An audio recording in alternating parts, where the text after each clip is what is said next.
የተቋም ድቀት ነበረ።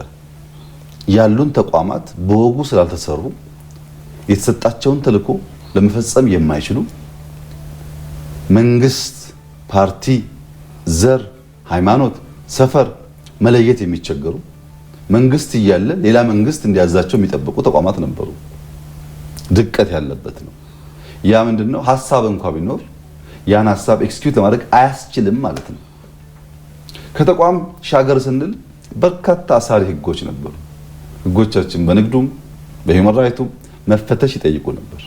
ህጎቹ ሲሰሩ ስሪታቸው አሳሪ ስለነበረ ከዚህ ሁሉ ብሶ ደግሞ ትርክታችን አንተ ቀይ ነህ፣ አንተ ጥቁር ነህ፣ አንተ እንደዚህ ነህ የሚል ከፋፋይ በታኝ ትርክ ነው የነበረው ለአመታት የተሰራበት እና ሰው ቁጭ ብሎ በጋራ ለማውጋት እንኳን በዚያ የተሰጠው ክፉ ዘር የራሱን ቢጤ ካላገኘ በስተቀር ለመነጋገር የሚቸገር ነበር።